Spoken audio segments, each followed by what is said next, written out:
What type of wine might be your Luna Lovegood? You know what? I had pondered that one quite a bit before we sat down today. And I think that Luna Lovegood would have to be Riesling. You know, whether, yeah, like kind of acidic, very acidic. But like, it's a very, when you come into the world of sommeliers, like I joke with people, I call Riesling the moped that I keep in my garage that I love to ride and don't tell my friends about. I want it to be like, it's this just such a cool wine. It's going to age extremely well. If you look at Riesling, it is a very intellectual wine, whether it's Riesling's grown in different parts of Germany or even domestic Rieslings here, it can take on so many styles. And that laser-like acidity is kind of like for truth, Riesling has this just crude style acid, no matter how you make it. And then it can be anywhere from like wheat to bone dry, and kind of anywhere in between. And I don't know. I think that one kind of resonated with me a little bit. Welcome back to the Wizarding World of Wine. No, hang on. Barrels and Roots podcast, but today we're talking about the Wizarding World of Wine, and I've got an awesome guest with me. Would you like to reintroduce yourself? You're on a recent episode, but who are you? And tell me a little bit about what you do. Oh, my name is David Gibson. I own Gibson Wine Consulting. I've launched a handful of wine brands here in the Valley, and I consider myself a recovering restaurateur. And having a 6-year-old son, seeing you dressed up as Harry Potter in this one, I think we're on to something really special here, man. I think this will be a lot of fun. Yes. Yeah. I have my wand tucked away and ready to go. Now, I have this outfit because I'm a huge Harry Potter fan, but I pulled it out today to wear for this podcast. And number 2 is specifically to troll my daughter, because tonight we got invited to a red carpet event. We got invited to Wicked, and they had the dress code that was green, pink, black. And I was like, well, hang on, it's the world of magic, right? I'm going to dress as a wizard. And my wife and daughter's like, cool, you're going to dress as a wizard. They didn't know I'm going to dress as this type of wizard. So I'm rolling up to the Wicked premiere dressed as Harry Potter. Oh, so, that's epic, Mom. That's absolutely epic. Yeah, right? Why not? And I mean, Harry Potter is having its day right now as well, because Tom... what was his name? The kid who plays Draco Malfoy is back on Broadway right now. Yes. What is his name? Oh man, I'm killing. I'd have to ask my friend Google, man. I'm so bad with names of different actors, but it's funny because my Tom son, Felton. There we go. Yeah, nailed it. Tom Felton. My son was Harry Potter for Halloween, and he's got kind of the long hair, and so he put on the glasses, and he was like fitting image. It was pretty epic. So in our last podcast, we touched on that a little bit, and right. I love your idea of just like having fun with it too. I think it's really cool. And that was where we kind of went with it. Was like the idea of like figuring out, because wines seem kind of hard to access. So, something that's really accessible is the Harry Potter universe. So we're going to today go through that and try to pick out, talk about the houses, what types of wines would be those houses, and pairing wines with characters from the Harry Potter series. Like, because why not, man? We can do it. Well, I think it's fun, man. I think that's awesome. And then I can show this to my kid, and he's gonna love it. There we go, man. And we're going to dive into the first house, Gryffindor. Now, if you were to think about what type of wines might pair with Gryffindor, what would you think, man? Man, I've got to say, just because, they're like the heroes of the story in my humble opinion. To me, like courage and conviction comes to mind. So I think like big, bold reds for a lot of the male figures. Maybe Hermione is a little more like, Merlot or Chardonnay or something. Complex, but thought of to be a little simple until you really get to know her. But I think Gryffindor. You've got to have a big hero, a big staple, and here in Napa Valley, where I am, Cab is king. Cab is your big hero. So, right. I think who would Cab be then? If we're going to pair Cab with a character, who's going to be your Cab? I got to say, man, I think as much as people might disagree with me, and I'd love to see like people comment and argue me on it, but Right. I gotta say Harry Potter, man. He's the Cabernet, he's the star, he's the powerhouse of everything, and like can be a little fumble, but is like really big and bold and surprisingly fantastic. So I was thinking along the same lines, and one of the reasons that with Harry Potter, it's what you see is what you get, and you know what you're getting. You're getting someone that stands on his conviction, and it's going to be a stand-up, powerful punch.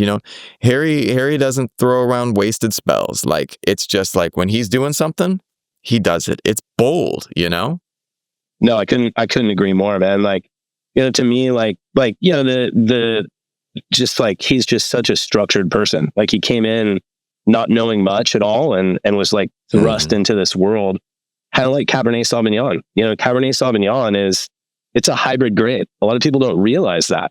Cabernet Sauvignon is a cross of Sauvignon Blanc and Cabernet Franc that was done in France in the 1700s. So it's a muggle, kind of like Harry. I think it kind of plays into it a little bit. Or like, I guess Harry's not a muggle, but like he's this weird blend of the muggle world in the Harry Potter, world of wizarding. So I think I think it totally fits. I didn't know that Cabernet Sauvignon was a hybrid, but it makes a lot of sense because it's got that punch, and you get great things when you start when you can combine powerful elements. But we have a whole house and a bunch of characters, and I'm gonna pull another character out for you that is one of my absolute favorites. I love Harry, but the depth, the absolute, power of this actor that portrayed this character, and the challenges that the character went through in the movie, and just how he came back always very powerfully, was Sirius Black. Harry Potter's uncle, played by the powerful Gary Oldman. Such an interesting character. And yet in the movie, Gary Oldman was, a little ragged, a little bit rough around the edges. And, it leads me to wonder what type of wine would be a Sirius Black wine. I love that, man. I had to ponder over this one a bit, because like in the beginning, when you first start watching the series, you think Sirius Black is like a bad dude. You think there's something not right with him. You think he's got some weird, whole movie. Some weird ulterior motive. So, just for off the cuff fun, I think I would have to go with like Syrah or Shiraz. He's a little spicy. Wow. Yeah, a little spicy, a little peppery, kind of robust and a little in your face about things. You drink some Syrah or like Australian Shiraz, and it's a lot. It's in your face. Yeah. It's over the top. And that pepperiness, that kind of just brass style that he has, call it like untamed almost, I think is kind of a fun style. And that's Syrah and Shiraz, man. You can make it in so many different styles that, I think if I had to pick one, talking about Gryffindor being like the bold red house, I think that that's what Sirius would have to be, in my opinion. Of course, once again, I'd love for people to challenge me on that one, just because that's why it's fun. Yeah, it's like that's the whole point of this. Is like we're associating things that we find interesting, but maybe someone else has a different perspective. But like one of the things that I like about that is that also Sirius wasn't liked by everyone in the wizarding world. Like he rubbed people. He rubbed people wrong sometimes, and some people, were like, Molly Weasley wasn't always a big Sirius fan. She thought he was running a little bit too wild. He was a little bit too untame, and he could turn into a giant dog. Like, this is a little bit, it's got some a little bit of the wildness in there. And I do know that when I talk to people about Syrah, like, not everyone loves it, It's been a problem in the wine business, man. Like Syrah, like a lot of people don't realize it's such an incredible pairing wine, and it has the structure to age like Cabernet. It's powerful, man, and it will go with a lot of the same food that Cabernet will. So then, you've got Sirius Black being related to Harry Potter, kind of that same kind of tie, the Godfather, his Godfather. And that's, they kind of tie in well together. Sometimes you see people blending Cab and Syrah just to be a little wild. But yeah, I think that like that wild animalistic side of it is like Syrah can get so meaty, like you can get some Syrahs that like taste and smell like smoked bacon or brisket or something. Like you just get this animalistic kind of character to it. So I'm sticking to that one. I got it. I think that's on it. I like it. Well, and when we're talking about Harry Potter and we're talking about Gryffindor, there's one family that, as weird and wild as they are, the Weasleys and their red-haired friend, man, and they're always popping up. But, in the Weasley family, you got some variation. You have on one side Ron, who is a special, interesting kid, but on some levels is really courageous. But then you got on the other side, you got the twins, George and Fred, who are just comedic and fun. But there's one character in the Weasley family that always popped out to me because she's kind of more like her mom, and who was a powerful witch. But Ginny Weasley, and I don't think the movies did her justice, because when you read the books, Ginny is a firecracker, and I hope that the new TV show does her better justice, because Ginny felt like an add-on character in the movies. She was just kind of around. But like in the books, Ginny is this intense and powerful standalone character, and she starts out as like, very hidden and subdued, but then just becomes absolutely a rock star powerhouse by the end of the series. What type of wine might you think a Ginny Weasley could be? Oh man, Ginny is that's a fun one. Like I would call, because I thought you were going to go into raw, and I was going to be like, I think like the boys are a little more like Italian Sangiovese in like different ways. With like Ron being like young Chianti, just like wild. Ooh. And kind of strange, like need time to mature, but isn't really there yet. But like when you're first starting the movie, you kind of really like him. Kind of like when you're first bubbling in line, we're like, hey, just stuff that we had at a pizza place, wasn't that bad. And so, I was going to say that the three boys are much more like Sangiovese through different parts of Italy. Some a little more serious. But Ginny, God, I wanna give her like a complex kind of like aromatic, ageable white. I have no idea what that would be. God, I was taking so many notes on so many of these characters. Let me see if I did something for Ginny here, because she had kind of staying off of some of my list here, but I was thinking of so many different things. While I'm looking through some of these, man, what do you think Ginny would be? Just not to play like the reverse card on you. No. I think that's a good question. I still think that she's got a lot of character that Gryffindor runs deep through her, right? So I was thinking that maybe the Malbec, That's a great one, man. Yeah. It's, intensely colored, dark wine, but just, it's got that power to it that you don't necessarily, you look at it, you're getting ready to taste, and then you're just like, whoa.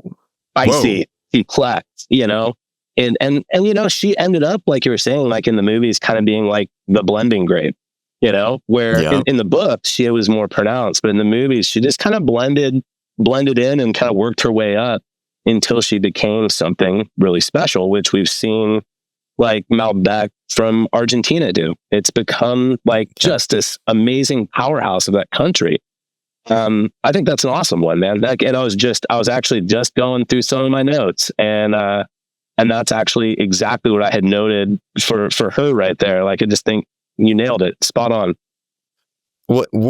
Let's imagine that we're sitting down in the Gryffindor Commons room, or no, the Great Hall. We're there for Parent Teacher Day, and Dumbledore rolls up and pours us a nice Gryffindor wine.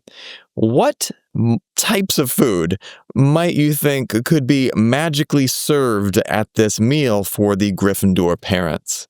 I think Gryffindor, just to like follow along those lines of like bold reds.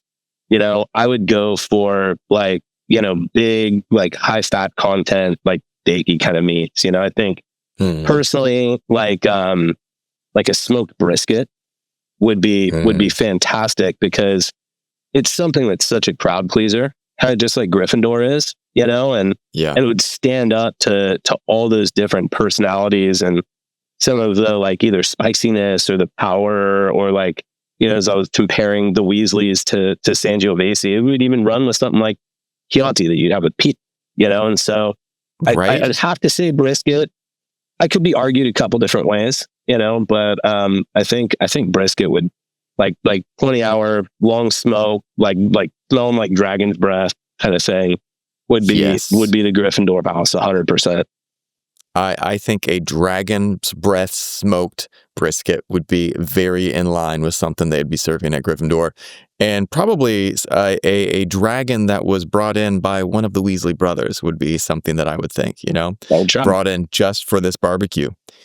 Now, we are moving on to our next house. Now, this house is actually interesting in the books, because I gotta say, of all of the houses, this is one that's kind of talked about the least. They are not talked about that much, but they're very interesting, because this is, to me, the intelligent group, the wit, the originality, and they focus on intellectualism. And I want to talk about Ravenclaw.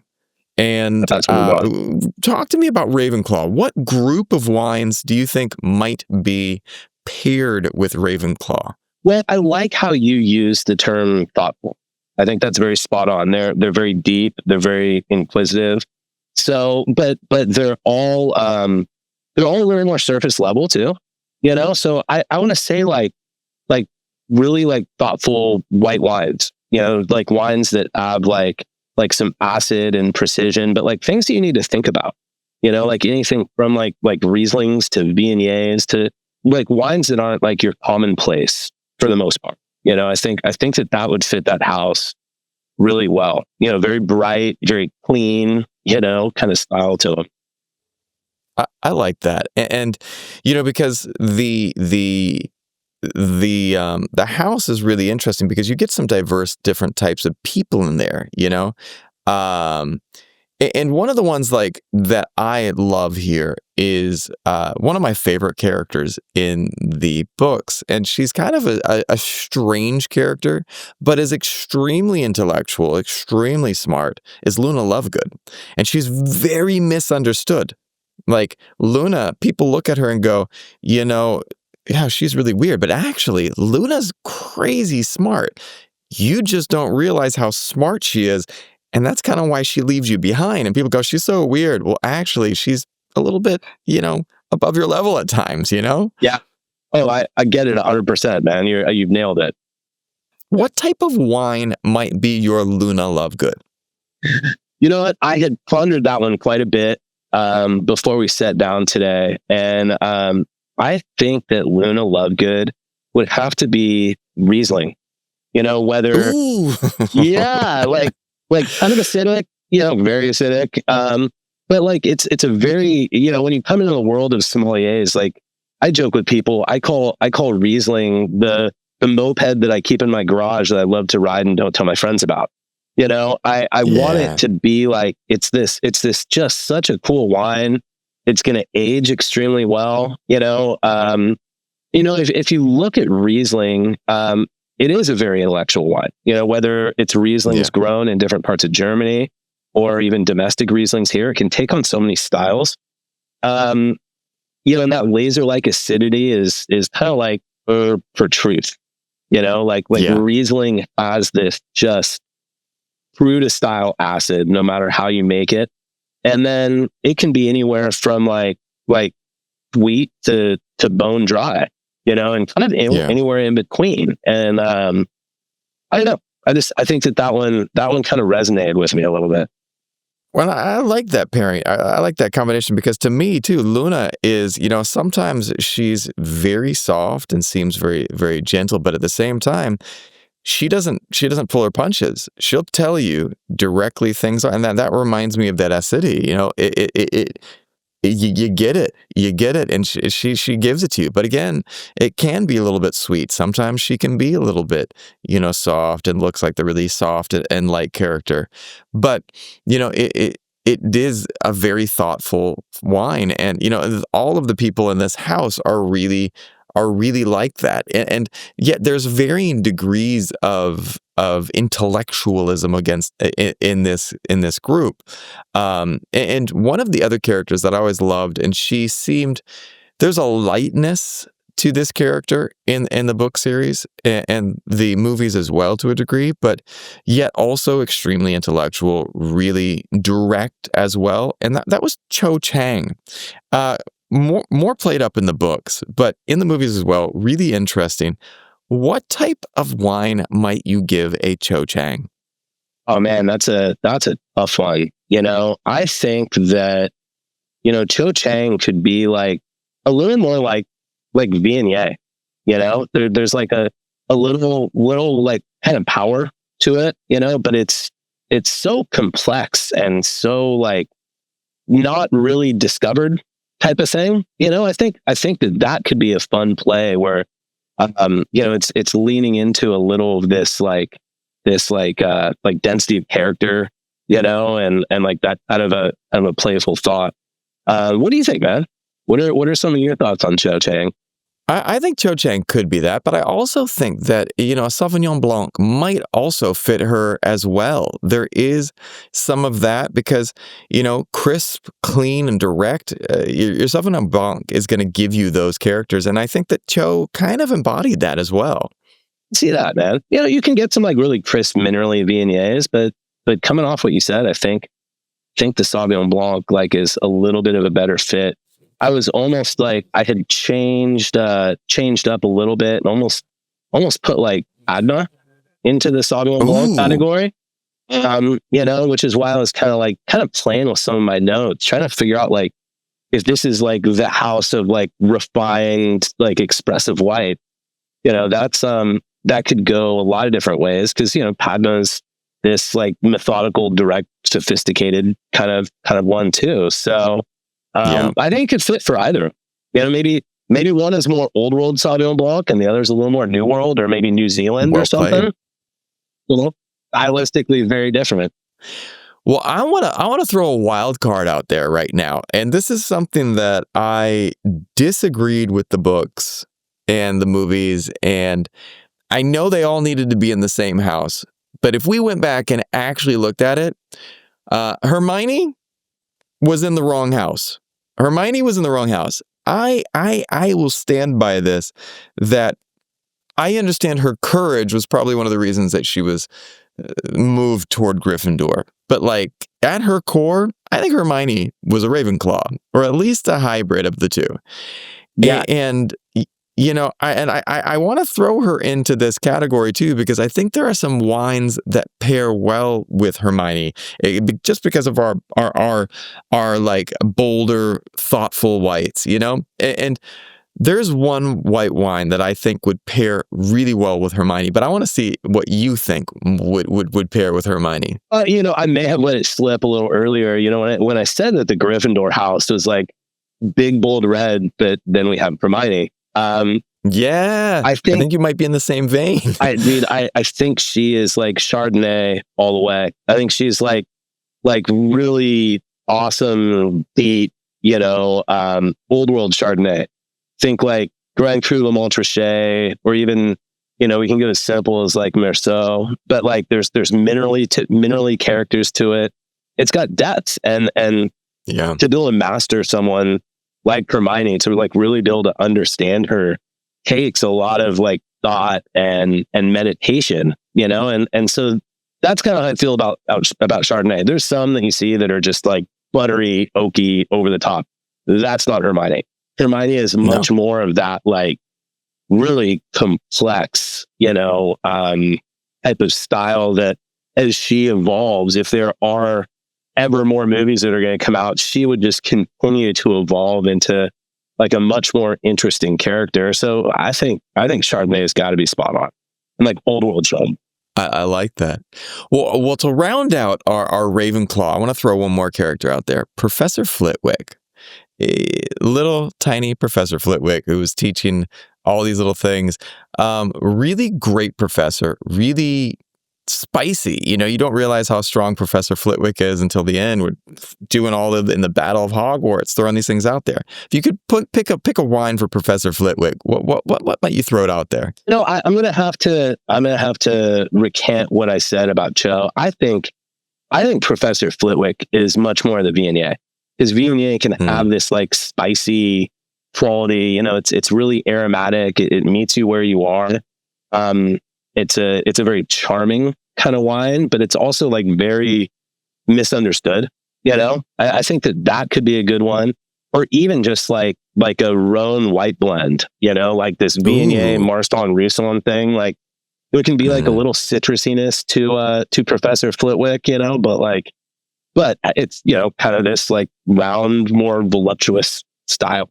If you waxing poetic, but this is fun, man. I love this stuff. Like we're just keep ending this. Look, no one does it. This is what they should be doing, man. Yeah, we're turning Harry Potter characters into famous varietals like that, and I can't wait to see like what people have to say about it too. Like I think this start quite a discussion. I'm with you. Yeah, I would love to hear people like debating us, and I hope the comment section blows up on this one with people having their own opinions. But food, we're going back to the Great Hall. We're sitting down at parents' night, and we're getting a one of the thoughtful whites. What do you think is coming out as a food pairing for us right now? Man, I was playing with so many different food pairings as I was, my mind was running, and I was thinking about what all these different people of this house would be.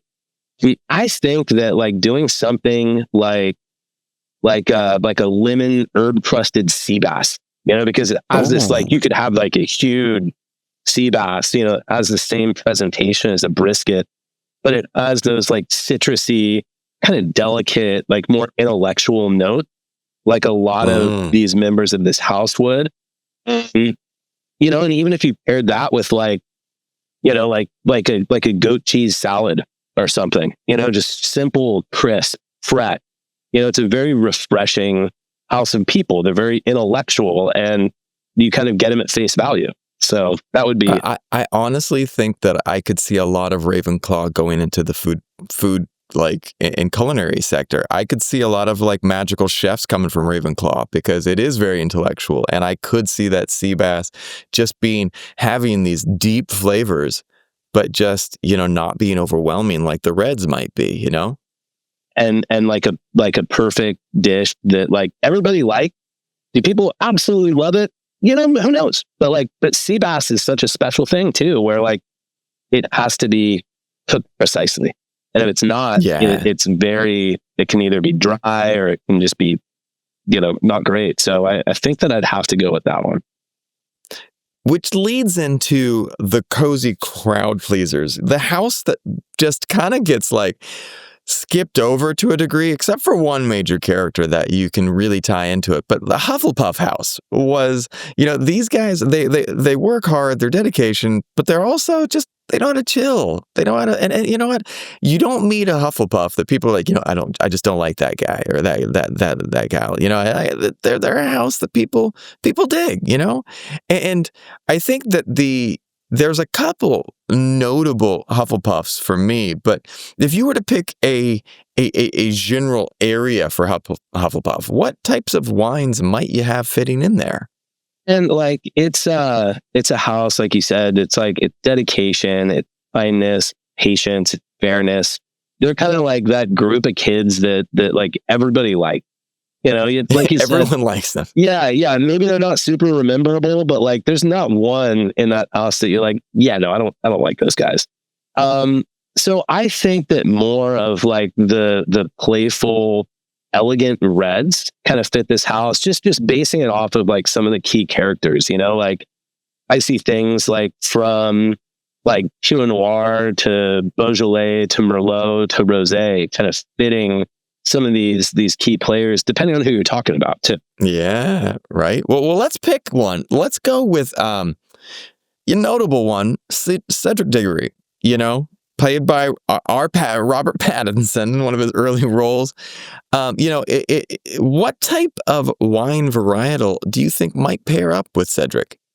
After a lot of back and forth, like trying to like figure out his personality and understand Cedric, I had to give him a varietal that plays my heartstrings. I think he's Pinot Noir. Pinot Noir is known as it's known as the noble great. It's balanced, it's subtle, it's universally adored. Like it really kind of fit this moniker of Cedric. And it's just like this like really kind of nice guy wine. It's not too big like Cab. It's not too spicy like Syrah or Shiraz. Like I think Pinot Noir or classic Burgundy in that sense. I think that one's pretty spot on for him. I think you like really nailed the hit the nail on the head with that one, because like, I have never met anyone who's like, you give them a glass of Pinot Noir and they're like, this is not to my liking. This is to this, to that. It's subtle, and generally people can approach it. I mean, Cedric was the same. Like there was no one who was like, yeah, Cedric, he's a jerk. No, everyone's like, yeah, Cedric's pretty cool, man. And, he wasn't the most standout character, but he was in the Triwizard Tournament. He was doing cool things. And yet he just didn't have any enemies. Like he was liked. Yeah, Kino's not the most standout character. Like a lot of people, when they get into wines, they love, the big, bold, like hero wines, the Cabs and the Shirazes, or even like getting into, some other wines that we'll talk about with some of the other houses. Kino's the one that like, do you love it? Maybe. Do you like it? Well, definitely. And so I think that hits Cedric pretty square. Well, let's move on to, we got other fun characters. One of my favorite characters, and I think that sad that the series didn't do well, but Fantastic Creatures and Where to Find Them, Magical and Fantastic Creatures, I gotta get the name wrong, but Newt Scamander played excellently by in the, God, I can't remember anyone's names today, but one of my favorite characters. Yeah. But Newt was, understood all of these magical creatures and he cared for them. And he was very gentle, and, he was refreshing and kind to everyone. Yet Newt was also really, really, really complex. And, it leads me to wonder what type of wine could be Newt? That was another one that I had to kind of ponder over a little bit. And, he's kind of like, like you said, like gentle, kind, unpretentious. I had to go with like Provençal Rosé, like, ooh. Yeah. Something that's enjoyed by everybody. Like it can be its own spinoff, and there's so many styles to it. I'm not talking about your like cheap, everyday Provençal Rosé. I'm talking about things that are, beautiful aromatic renditions of, a Grenache-based wine that's early, to be made into rosé. Not a byproduct of winemaking. It is something that, like Newt is so his own person by design. Like it's one of those things where I think Provençal Rosé is its own entity by design. They could make Grenache with it, big, heady, dark, dense Grenache, but they decided to pick it a little early. It's a little young in personality, but when you really dive into it, it can be really complex too. For the right ones. Like, I'm not talking your everyday $5 bottle of Provincial Rosé. Like, you get something really nice, and I think that's a pretty good fit. Once again, in my opinion, I'd love to see arguments on it.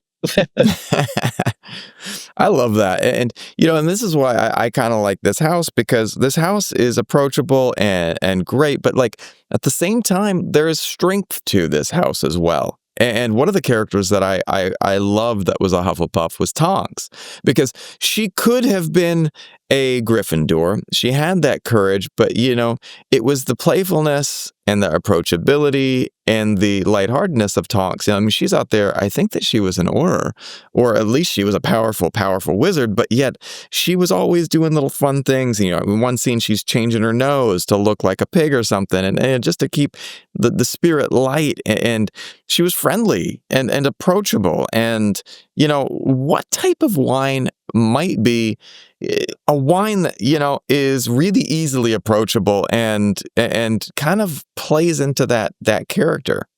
I love everything that you framed out here. I love how you mentioned, like, well, she could have been a Gryffindor, because I was kind of thinking along those same lines. I think that Tonks, like, with, like, that playful sense is much more Merlot. Merlot, if Cab is king, Cab is Harry Potter, Cab is the hero, to be Merlot and just be this wonderful, like, playful supporting character that blends in really well with Cab. Like, I think that, like, it's smooth, it's friendly, it's round and kind of rich, it has this very round palate feel to it. It's not a really aggressive kind of red wine. And, I think that like her being very adaptable too, like all the things that you were saying, like her playing with herself, like she can change her hair, or she can, Merlot is like the most adaptable of grape, depending on where it's grown and how it's made. It can be really cool. It can be really fun. And so I think that, in my opinion, I think that fit all. I was trying to find, like, not like super obscure varietals too, because I want people to relate to this too. If I'm calling out like wacky, weird stuff, they're gonna be like, I'm done with this podcast. I'm turning this off. I don't get it. No, I appreciate that, because I was like thinking about some wines and I was just like, I don't even know what that is. Well, let's keep going. We got some fun ones still here. But one of my favorite Hufflepuffs is going to be Professor Sprout. And she, was this powerfully vibrant character, but she was earthy and focused on the soil, and she was teaching the kids all about growing these things. And are there any characters, are there any wines that have that earthy, focused on the vineyard soil type vibes? I was, like I said, I'm having fun going through some of my notes here, because I had just had so much fun diving into these just to see, like, where we were going to go with this. But, like, I think Professor Sprout, like, having that, like, really earthy, hippie kind of feel to it. God, which way would I go with that one? You got me a little stumped right there, man. Whereabouts would you go with that one? Like, that's a tough one right there. Like, see, I don't know. I was thinking, like, to me, I was wondering about the different types of fermentation. If this might be something that they try something that's a little bit more earthy. And I am not a winemaker, so I am not as versed on this. But I don't know. It's still one that I'm hanging over. Are there any that they try something different to get that earthy taste out of the wine? Was what I was wondering. Well, as I was sitting here thinking about it, like, I almost think I would have to go, to fit that, like, that style where, I said Cedric is like Pinot.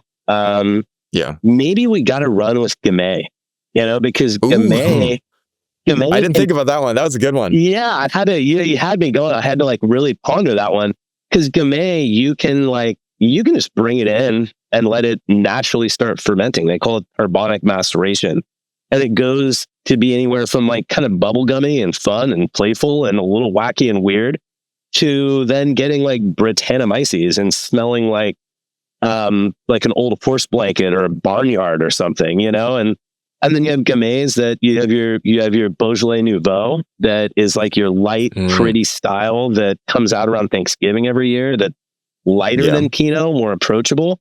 But then you have like Grand Cru Beaujolais that's like really dense and deep and like can really like sit down and let you kind of get to know it. So thanks for giving me a minute with that one. I had to ponder it for a bit to kind of like let the gears turn, and play with it.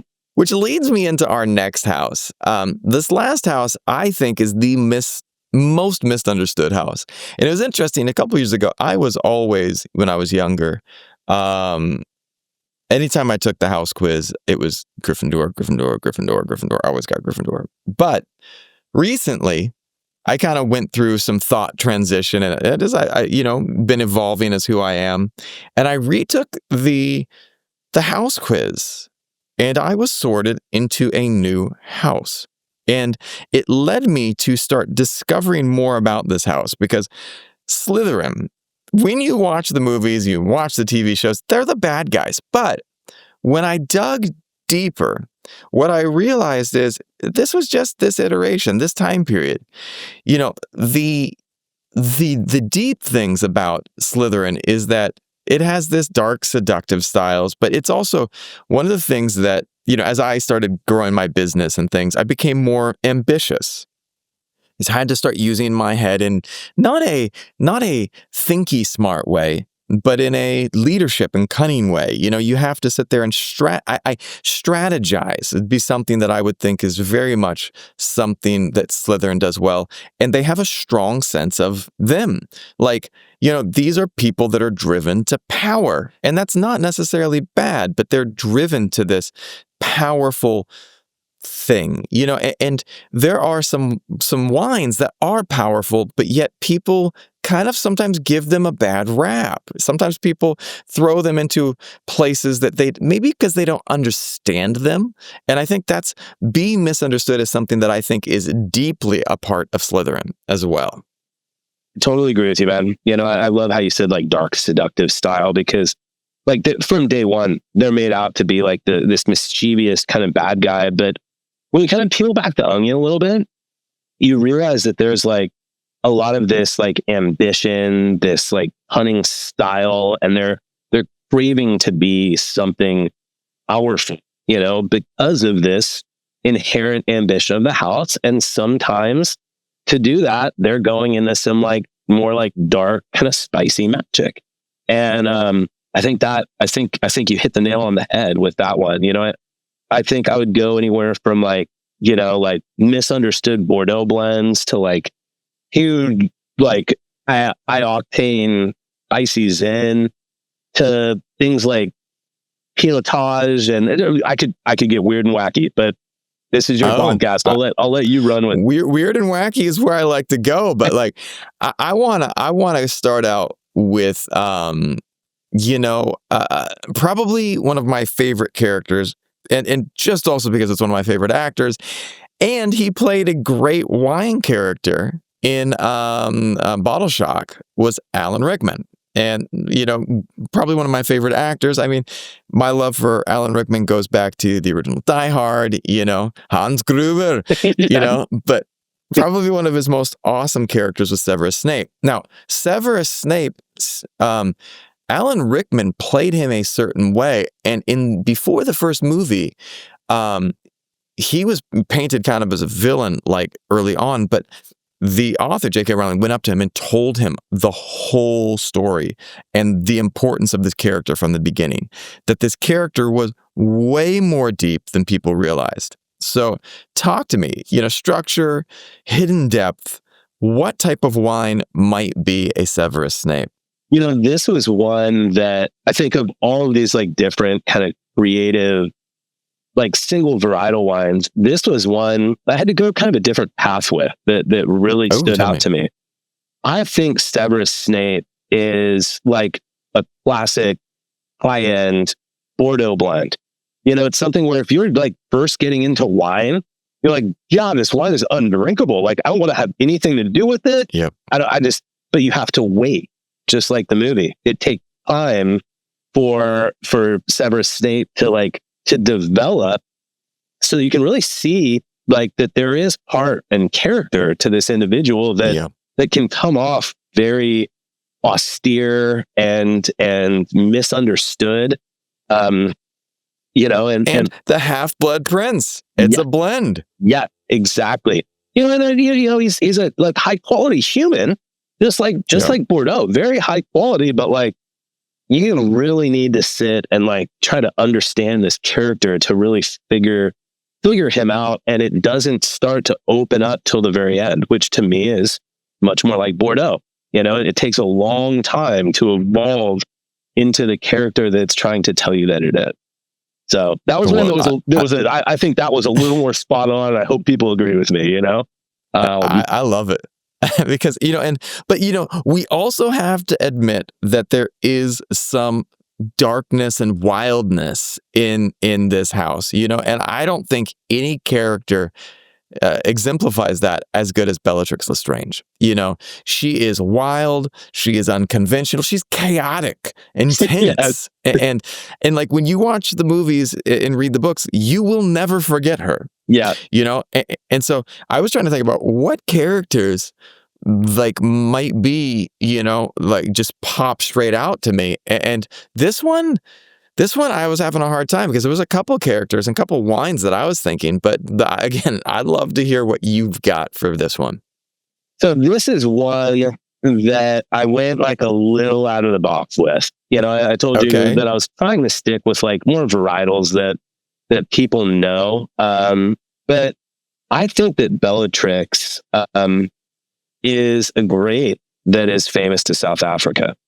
I think that she is pinotage. So I've had some pinotage that like smells like a tire fire, where you're like, I don't know why anyone would like this. I have no idea how this became a national grape. And it's just this like chaotic, like smoky, wild type of wine, but it's also very unforgettable, you know? And I think that like unconventional intensity that is Bellatrix, I think that kind of nails it, you know? Like, you might not like her, you might love her, but there's no real in between. And to me, there is none. That's like pinotage right there. I am with you entirely on that. I have never met someone who's talked about pinotage in a way that's not just like either love or hate. Like, it's either one or the other, you know? Yeah. And never in the middle. It's okay. It's okay. No. It's either like, I don't know why they fermented that, or people are like, it's really cool. It's a heritage grape. You know, the family of people down there love it so much, which to me kind of fits into Slytherin too, you know, because her house like really loves and embraces her, you know, and she's just like this weird, wild thing, you know? So I thought that was a fun one. I like that one a lot. Well, I want to go to something a little older, and this is a fun one. Salazar Slytherin, the granddaddy of House Slytherin. Are there any aged types of wines, things that get a little bit better with age and time, that you think might be a good Salazar Slytherin? This was another one where you kind of have to bear with me because like I had to go like a little off of like the norm with it. Well, we are deep in the territory of off the norm with this whole podcast right now, so I'm okay with that. We went off the rails a while ago, my friend. I think that I would have to say, and I contemplated this one a lot. I think aged Madeira. You know, because it's kind awesome. It's kind of like, it's older. It like when you taste it on the palate, it's kind of nutty. Sometimes you don't really know if you like it unless you get it like in the right like accompaniments of food or something. and it's only for like a very specific audience. Madeira is a wine that's like, it's intentionally heated, to give it this nutty, like kind of old, like oxidized, like style to it. And being much more of like the patriarch of the house, I had to find something, and I'd already used like a Bordeaux blend for Severus Snape. So I'm like, all right, where did I go with that one? Like how do I continue down this pathway of Slytherin as a stylistic wine house? Well, to finish out our to round out all of the characters today, I want to give a character justice that is, again, not really appreciated in the books, but in the Broadway play that is currently going on, we have a return of Draco Malfoy. And Tom Felton's back playing Draco Malfoy. People in New York are losing their mind. And it's like the internet has collectively had their day with this. And it was one of the things that inspired this, because I was just like, you know what? I loved Tom Felton. And I actually appreciated Draco Malfoy because he's a conflicted character. He's a show-off. He is spicy, what was it? Scared Potter. When he said that line on the Broadway play, everyone's like, yes! You feel it. Like, I think you just gave me chills, man. Yeah, right. It was momentous. As I was going through a lot of these, like I had to really think about, what I'd presented as like the style of this house and how they all kind of fit together. But I think Draco, bold, flashy, spicy, like intense, has to be Zinfandel. Maybe there's not a lot like below the surface. It's just like this big, spicy, like high octane kind of character. But I think that Zin fits that, like older vine Zin, something that's like pushing 16% alcohol that like just tastes like all of the baking spices. I think that would nail Draco pretty well. I'm sure there's other ones out there, but that was one, like, as I was just kind of remediating over it, I'm like, yeah, that works. Like, I think I can convince myself that would work. I like that. I like that a lot. Well, we missed some things though on Hufflepuff and Slytherin. We got to do some food pairings. You know what? I was thinking about really for Slytherin, it's got to be dark. It's got to be seductive. What type of food is going to be Slytherin? There is not going to be something on that table that is not notable and bold and brash. What are they going to be pairing? And they like Slytherin likes all of the expensive lifestyle, like all of the luxury, yes. But yeah, yes. Very, very dark, kind of complex kind of style to it. I was going two different ways. At first I was thinking like a braised lamb shank, something that's like big and party, that kind of worked with all the different wines of the house, But then on the flip side too, I was like, a braised lamb shank doesn't like resound luxury to me. It's just powerful and dark and hedonistic. I was thinking even more like duck confit, like getting a piece of duck fried in its own fat, like how luxurious and hedonistic is that? Yeah. That's something I could see Malfoy enjoying. Malfoy is going to be like, yes, father, I want the duck confit again, father. Yeah, I want it because it is the most expensive thing on the menu, father. I need to have that. Like 100%. 100%. And the Hufflepuffs, it's going to be something, man. I think that comfort food, Hufflepuff, I'm going to be enjoying going up into their, like, it's going to be something that's, going to be just tasty, comfort type food. Talk to me about what you think Hufflepuff's going to be eating at that table. I'm 100% with you, like comfort, approachable. I was playing with all kinds of things from like something as simple as like a cheese and charcuterie board, just a Oh. big, luxurious spread of cheese and Yes. charcuterie. But Yes. I'm like, David, that's not very complex. Like, let's think out of the box a little more. And, as I was thinking of like, Tonks as Merlot, I'm like, what would be really good with that is like a decadent baked mac and cheese, something that has this approachability, this sense of comfort and warmth.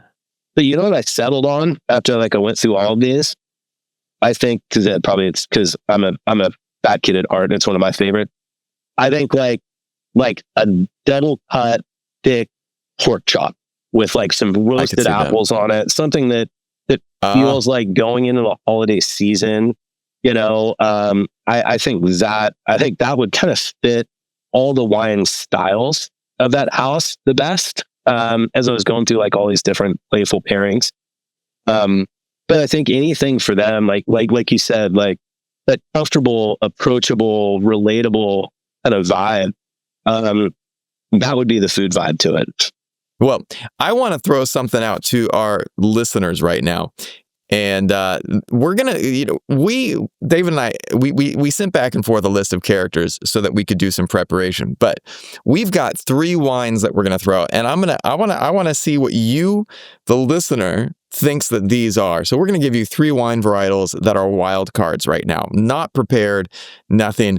And I want to see what you say, David, but I also want our listeners to specifically respond to these in the comments. If you want to give us an idea, here is our first of the wild cards. I'm gonna say all 3 of them and then we can play with them. I like it. Number 1, a Chenin Blanc.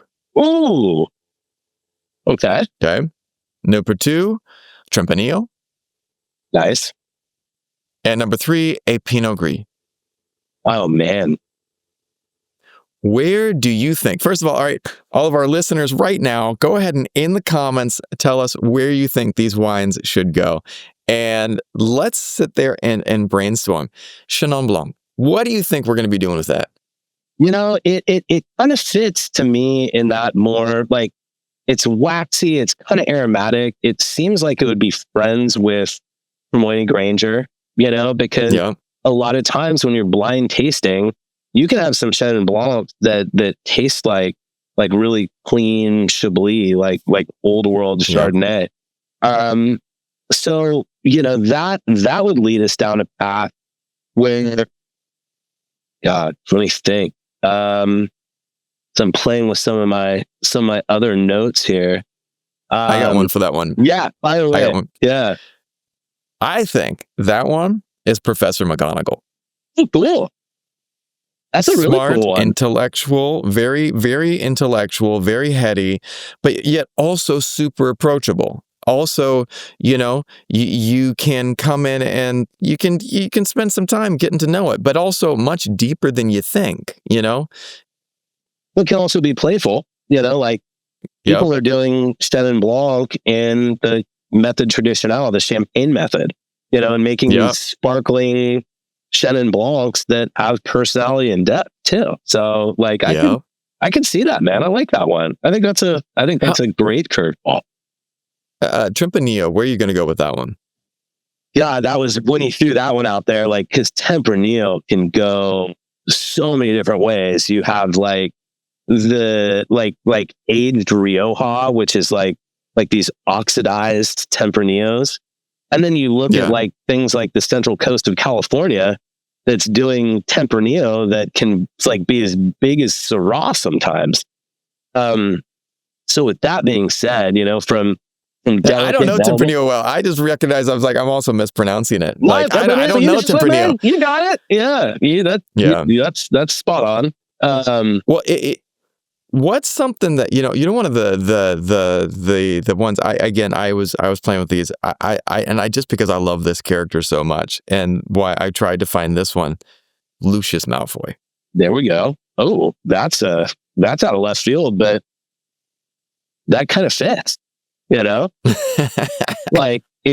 can give you so many styles, can have a spiciness to it, can be playful. You don't know.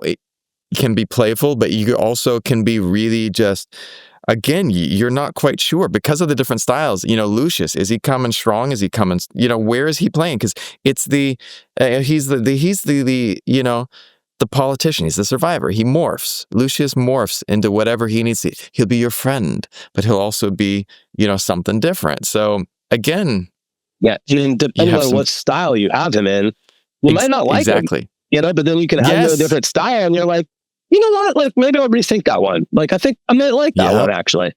Oh man, that's pretty spot on, man. Like, who would have known that like all these Harry Potter characters, like through just a little discussion, could like really. Well, I like to talk to wine and give it like human qualities. So when you suggested this, I'm like, this could be a lot of fun.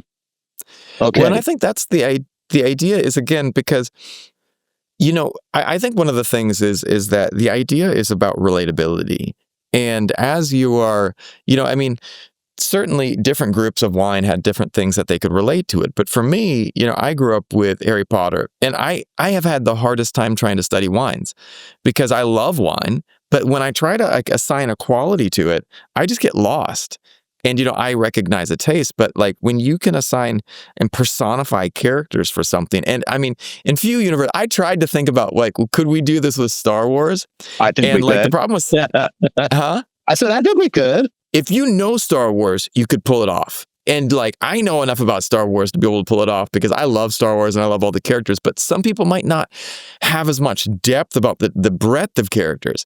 But I think for Harry Potter, it's one of the things that people could definitely understand, and all of the different characters, and there's a range. I would be a little hesitant to do this with Game of Thrones because everyone's killing everyone. Yes. Yeah, Game of Thrones would have to do with like whiskey or something, like something that's just like high octane, deliverables to it. I think you said a third one. You said, was it Pinot Gris that you said? Yes, I think Pinot Gris. Pinot Gris, yeah. Yeah, if you recall, I had said Cedric Diggory is like Pinot Noir. Well, Pinot Gris, and then once again Pinot Blanc are mutations of Pinot Noir. So what happened in Burgundy is Pinot Noir, it mutates, it adapts to its environment. That's why we have so many different clonal selections of all these different types of Pinot Noir. But once it starts to it'll start to go like a clear yellow speckled hen egg, which is Pinot Gris, or as the Italian call it, Pinot Grigio. And then as it mutates again, it goes to Pinot Blanc, completely white, blonde, gray. So, with that being said, I think that it would have to be someone in the House of Hufflepuff, that is a little more of that like delicate, kind of approachable style that everyone likes and appreciates. I'm just trying to pull one out of thin air, Like, I can't place it. That's one that I couldn't place. And I think that that's where maybe we leave it to our listeners. Guys, tell us who you think would be a great Pinot Gris.